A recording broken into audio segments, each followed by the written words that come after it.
ये शब्द के माध्यम से ग्रहणी आत्मा ने फरमाया है कि बढ़त मेरे हिया में आता अनुराग चरण में सतगुरु के रखा है। संसार में राग है, अनुराग नहीं। राग और देश में जीव फंस करके अपने उस आनंदित अनुराग को भूल जाता है, छोड़ देता है। यह प्रेमी आत्मा इसी बात को कहती है कि मेरे हृदय के अंदर बढ़ रहा है एक अनुराग, जिससे मैं सद्गुरु के चरणों में लगी हुई। और ये भी फरमाया जा रहा है कि काल मत फैल रहा चौदेश, बांधिया सब जीव जल रहे देश। ये जो काल मत है वो संसार में बहुत जोर शोर से फैला हुआ है। काल मत क्या है? जहां दयाल की बात नहीं होती वो काल का ही मत होता है। जहां दयाल की बातें होती हैं वो दयाल मत होता है, सत्पुरुषों का मत होता है, संतों का मत होता है। देखो संतों की श्रेणी इस जीव के ऊपर ही हम बोलेंगे कि जीव कितनी कैटेगरियों में बटा हुआ है। एक होता है साधारण मनुष्य, दूसरा उस मनुष्य में से ही होता है एक सत्संगी, उसमें से ही तीसरा एक जीव होता है गैर सत्संगी, उसी में से फिर और चौथा एक जीव होता है जो सेवा भाव रखता है, उसे कहते हैं सेवा।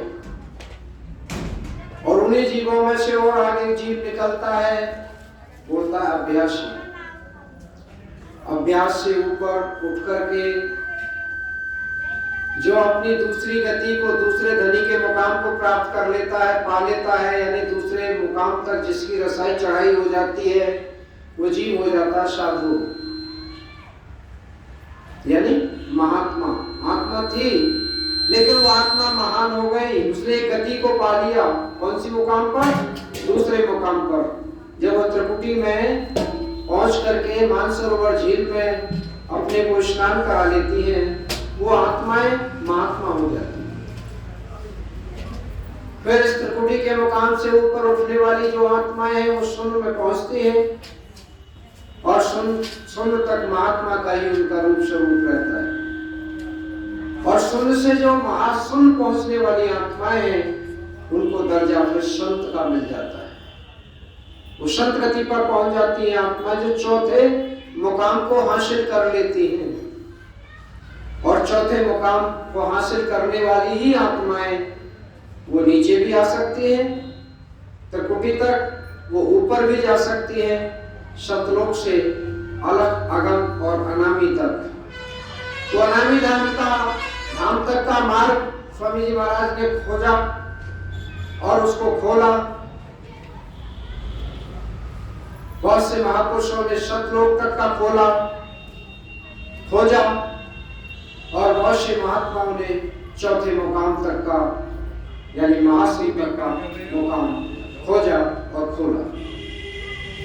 इन सारी स्टेजों पर पहुंचने वाले आत्मा, जो महान आत्माएं हैं, महापुरुष हैं, वो सभी जीव की दौड़ को रचनाकार से लेकर के धनियों के सुपुर्द करने की ताकत रखती है। और इससे नीचे की जो आत्माएं हैं वह आत्माएं सत्संग देकर, सेवा में लगाकर, सुमरन में और ध्यान में लगाकर जीवों को फिर आगे आने वाले जीवन यानी आगे आने वाले जो जन्म मिलता है जीव को, उस ऐसी आत्माओं को कहने का मतलब नीचे की योनियों में नहीं गिराया जाता, बल्कि मनुष्य का ही दर्जा प्राप्त हो जाता है और उनको फिर वह पूर्ण गुरु मिल जाते हैं और वह उनको फिर उसमें अपना पूर्ण ज्ञान दे करके जीवों को तारते हैं। तो ब्रह्मी आत्मा का ये शब्द है, यानी ब्रह भरा हुआ ये शब्द है, बढ़त मेरे हिय में तुम राग, चरण में सतगुरु के रहूं लाग, कि काल मत फैल रहा चौदेश बांधिया, सब जीव जम गए केश। काल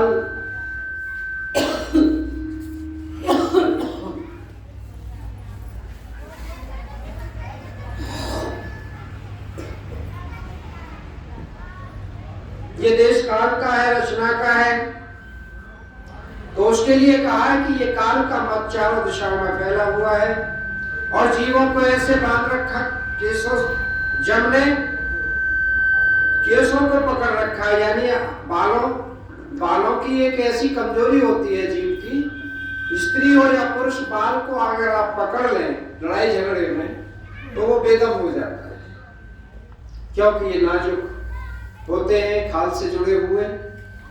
तो इस तरीके से ही काल ने जीवों को भी बांध रखा है और ये कह रहे हैं कि जीव सब तड़पते हैं बेचैन, दुख सुख भोगते हैं दिन रैन। जीव तड़पते तो हैं, बेचैन भी रहते हैं, दुख सुखों को भोगते भी हैं दिन और रात। कुशल कहीं दिखत नहीं जगमाए, बचे जो ओट गए गुर पाए। अब यहाँ ये कहा जा रहा है कि संसार बहुत बड़ा है, संसार के जीव इधर उधर दुख और सुख की नदियों में डूबते और उछलते रहते हैं, कहीं पर कुशलता नहीं दिखाई देती संसार में। बचते वही हैं जो सतगुरु की ओट ले लेते हैं। चाकी का उदाहरण साहिब कबीर ने दिया है कि चाकी होती है, उसमें दो पार्ट होते हैं, उसमें एक गलवा होता है, एक मानी होती है और एक हथेला होता है। अब जो मानी के चारों तरफ जो दाने डाले जाते हैं और जो मानी के पास ही चिपक करके रह जाते हैं, यानी मानी को नहीं छोड़ते, तो वह दाने तो जब पार्ट उठाया जाता है तो वो तो साबित निकलते हैं जो मानी और गलवा के बीच में। और जो दाने पार्ट संसार माना है साहिब कबीर ने कि संसार का जो तमाशा देखते हैं वो जीव पिस करके आटा बन जाते हैं, उनका रूप ही बदल जाता है। तो कहने का अभिप्राय यह है कि यहाँ गुरु की महिमा को पिछले शब्द में भी वर्णित किया गया और यहाँ अब भी शब्द में यही वर्णित किया जा रहा है कि गुरु की महिमा संसार में सर्वाधिक है, अत्यधिक है, सर्वोत्तम है। क्यों है? जैसा फरमाया है कि हुई मुँह पे धुर की दया अपार, मेरे वही सतगुरु कृपा था। मुझ पर कृपा हुई, जो मुझे सतगुरु मिल गए, उन्होंने मुझे अचरज वचन सुनाए और मुझे निज घट की उन्होंने शैन दी, मेरे कर्म भावों को दूर किया, चरणों में भरपूर प्रीत दी। मैं मगन हुई और मन में हर्षित होती हुई दिन और रात अपने पिछले काल के कर्मों का दैन चुका रही हूँ।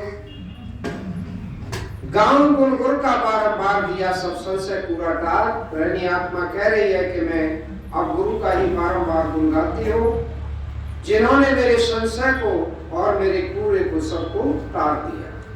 उमंग मन सेव करे दिन रात, या मेरा मन उमंगता के साथ में दिन रात सेवा करता है।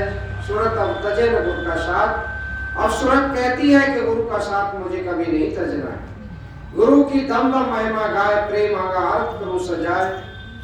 तो जो जीव गुरु की दम दम महिमा को गाते हैं, प्रेम आग ला करके आरत को सजाते हैं, तो वह जीव गुरु से वह भेद पाते हैं जो भेद किसी भी और तरीके से नहीं मिल पाता है। तो अंत में ब्रह्मी आत्मा ने यही फरमाया, बैठ गुरु तन मन धन करता, चरण राधा स्वामी ही धरता, कि हमें अपने तन और मन धन को गुरु के समर्पित कर देने की जरूरत है और राधा स्वामी दयाल के चरणों में अपने हृदय को धारण करने की जरूरत है। तन मन धन समर्पित कर देने का मतलब होता है हमें अपने समर्पण भाव से सद्गुरु के समक्ष प्रस्तुत होना चाहिए। यानी हम जब भी सद्गुरु के समक्ष जाएं तो हम समर्पण भाव में जाएं। जब वो पूछे कि हाँ भाई तुम ठीक हो, तो कहना चाहिए मालिक आप ही जाने। तन की पूछी उन्होंने कि तन को कोई दुख तो नहीं है, हमने कह दिया मालिक आप ही जाने, तो हमने अपना भार किसको दे दिया? गुरु को दे दिया। और अगर हम बताने लगे कि हाँ महाराज कहाँ हम ठीक रह पाते हैं, तो हमारा कष्ट हम पर ही रहा, अब वो तो उधर तो पहुंचा नहीं। तो ये भूल होती है जीव की। जब वो पूछते हैं कि भाई आप सुख शांति से और आनंद जीवन बसर हो रहा है कि नहीं, तो हम फट से नहीं कह देते महाराज कहाँ हम तो बड़े दुखी हैं, धन हमारे पास में नहीं, पैसा रुकता ही नहीं, पैसा हमें इकट्ठा होता ही नहीं। तो हम जब ऐसा कहते हैं तो हम सदगुरु के समर्पण भाव में नहीं गए। सदगुरु के लिए हमने अपना कुछ समर्पण नहीं किया। तो दुख हो या सुख हो, अगर हम गुरु को समर्पित कर रहे हैं तो गुरु उसमें मददगार होते हैं। और हम अगर अपने ही खुद मुखिया बन गए हैं अपने, तो फिर हम अपनी आप खुद ही हम जाने, दूसरे को फिर कोई पता नहीं होता है। तो कहने का अभिप्राय है कि हम मांगना नहीं जानते हैं, देने वाला हर समय बैठा रहता है, वो दाता है, वो देता है, सबको देता है, लेकिन हमसे मांगना नहीं आता है। और मांगने के लिए अक्ल और तमीज की भी जरूरत होनी चाहिए। जब हम अंतर में रूबरू होकर के उनसे मांगते हैं तो वो हमारी इच्छाओं को जरूर पूर्ण करता है। राधा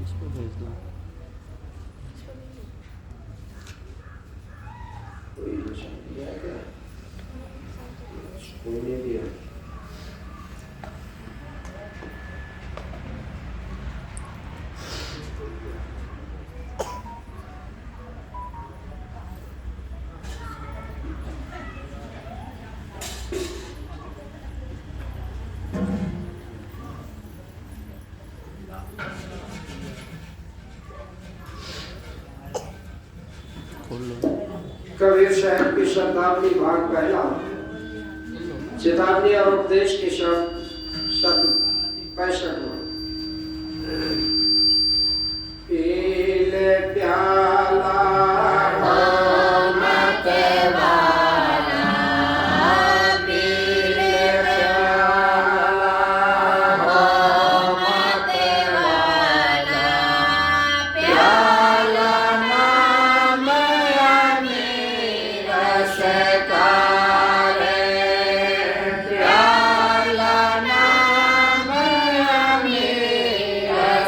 Bye.